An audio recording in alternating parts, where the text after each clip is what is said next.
Hello बच्चों, तो मेरा बहुत बहुत नमस्कार आपके प्यारे से एजुकेशनल प्लेटफॉर्म शिवांश क्लासेस पे, जहां पे आप लोगों को मिलती हैं क्लास साइंस, इंग्लिश और मैथ की क्लासेस। तो चलिए, आप लोगों का बिना समय नष्ट किए हुए हम लोग आज का क्लास शुरू करने वाले हैं। जैसा कि आप लोगों को पता है कि क्लास 10th का केमिस्ट्री का पहला चैप्टर खत्म हो चुका है, जिसका नाम था रासायनिक अभिक्रिया और समीकरण।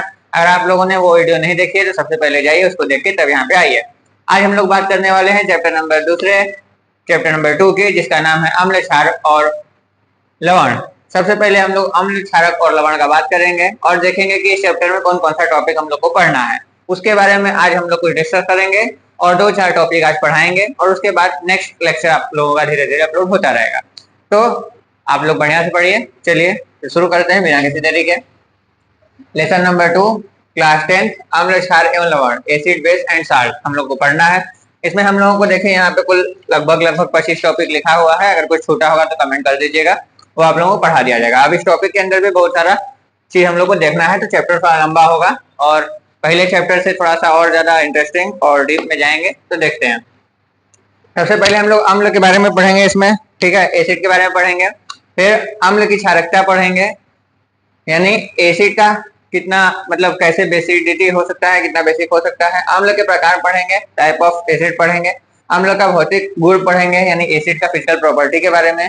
अम्ल का रासायनिक गुण पढ़ेंगे, एसिड के केमिकल प्रॉपर्टी के बारे में।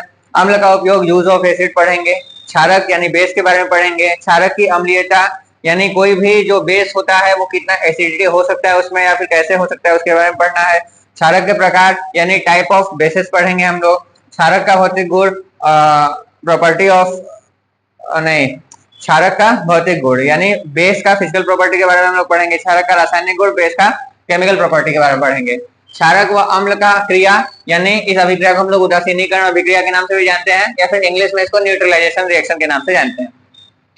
सूचक यानी इंडिकेटर के बारे में हम लोग को पढ़ना है। सूचक का प्रकार, टाइप ऑफ इंडिकेटर्स के बारे में पढ़ना है, जैसे कि नेचुरल इंडिकेटर्स, आर्टिफिशियल इंडिकेटर्स और ऑल्फैक्टरी इंडिकेटर्स। फिर हम लोग पढ़ेंगे कुछ सामान्य लवण, सम बेसिक सॉल्ट के बारे में हम लोग को पढ़ना है और बनाने का विधि पर देखना है कि उसको कैसे प्रोड्यूस किया जा सकता है, उनका उपयोग, ठीक है, कि हम लोग उसका कहाँ का यूज कर सकते हैं, किस किस चीज में उसका उपयोग होता है, वो पढ़ना है। फिर हम लोग देखेंगे वही जैसे कुछ सामान्य लवण, जैसे कि कॉमन सॉल्ट यानी साधारण नमक, ठीक है। उसके बाद जिसको हम लोग NaCl के नाम से भी जानते हैं, कास्टिक सोडा के बारे में पढ़ेंगे, ठीक है। धावन सोडा यानी धोने वाले सोडा के बारे में पढ़ेंगे। उसके बाद बेकिंग सोडा के बारे में पढ़ेंगे, फिटकरी, और उसके बाद कैल्शियम ऑक्सीक्लोराइड या फिर विरंजक चूर्ण के बारे में पढ़ेंगे। पीओपी, प्लास्टर ऑफ पेरिस के बारे में पढ़ेंगे। NH4Cl यानी अमोनियम क्लोराइड या फिर नौसादर के बारे में पढ़ेंगे। फिर क्रिस्टलन का जल, उसके बारे में भी पढ़ेंगे, ठीक है। तो आप लोगों को इतना टॉपिक कवर करना होगा, मेरे साथ बने रहिएगा और हम लोग इसको पूरा करवाएंगे और इसके नोट्स के साथ करवाएंगे। आप लोगों को कोई भी दिक्कत नहीं होने वाला है। और अगर आप लोगों का कोई अच्छा दोस्त होगा जो देखना चाहता हो वीडियो, तो इसको ज्यादा से ज्यादा शेयर करिएगा। चलिए, तो बिना आपका समय नष्ट किए हुए हम लोग देखेंगे आज अम्ल के बारे में और फिर आज अम्ल के बारे में ही देखेंगे, ठीक है। धन्यवाद। ठीक है बच्चों, तो देखिए हम लोग सबसे पहले देखेंगे अम्ल क्या होता है। जैसे कि अम्ल के बारे में आप लोग जानते ही होंगे, जैसे कि ऐसा कोई भी पदार्थ जो आप लोग अपने दैनिक जीवन में बहुत सारा ऐसा पदार्थ उपयोग कर रहे होंगे जो कि आपको स्वाद में खट्टा लगता है। कैसा लगता है? खट्टा लगता है, ठीक है, श्योर लगता है, नेचर में श्योर लगता है, वो एसिड कहलाता है, ठीक है। जिसका टेस्ट श्योर लगे हम लोग को, श्योर और खट्टा, ठीक है, तो उसी को हम लोग क्या बोलते हैं? अम्ल कहते हैं। जैसे कि वे पदार्थ जो स्वाद में खट्टे होते हैं तथा नीले लिटमस पत्र को लाल कर देते हैं। अब इसमें एक चीज आ गया जिसको हम लोग नीले लिटमस पत्र बोल रहे हैं। लिटमस पेपर इसको इंग्लिश में बोलते हैं, पत्र को पेपर और लिटमस को लिटमस बोला जाता है, ठीक है। नीला मतलब होता है ब्लू।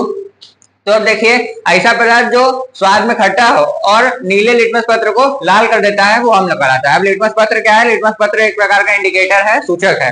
सूचक नाम में से क्लियर हो रहा है, जो सूचना दे, किसके बारे में सूचना दे? अम्ल या क्षार होने का सूचना दे, वो सूचक कहलाता है। अब लिटमस पेपर एक प्रकार का सूचक है। जब हम लोग सूचक पढ़ेंगे तो उसके बारे में डिटेल से पढ़ेंगे, ठीक है। तो क्या अम्ल आप पहचान जाओगे कि वे पदार्थ जो स्वाद में खट्टा होता है तथा जब भी उसको लिटमस पेपर के साथ अभिक्रिया करवाया जाता है तो वो नीले लिटमस पेपर को लाल कर देता है, ठीक है। जैसे कि आंवला हो गया, नींबू हो गया, दही हो गया, इमली हो गया, सब आप लोग खाते होंगे तो आप लोग को खट्टा लगता होगा, ठीक है। तो ये सब क्या है? अम्ल है, ठीक है। इसमें अलग अलग तरीके का अम्ल उपस्थित होता है, इसके वजह से ये हम लोगों को खट्टा लगता है। दूसरा देखिए, आर्हेनियस एक साइंटिस्ट है, वैज्ञानिक है, वो 1884 में आते हैं और आयन सिद्धांत के आधार पर कुछ प्रमुख बातें बताते हैं जिसको हम लोग आर्हेनियस के सिद्धांत के नाम से जानते हैं।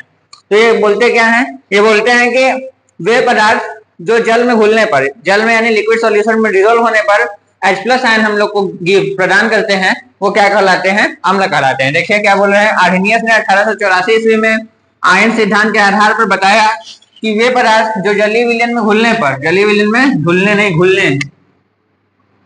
घुलने पर H+ आयन देते हैं, ठीक है, H+ आयन प्रदान करते हैं, वो क्या कहलाते हैं, अम्ल कहलाते हैं। क्या कहलाते हैं, अम्ल कहलाते हैं।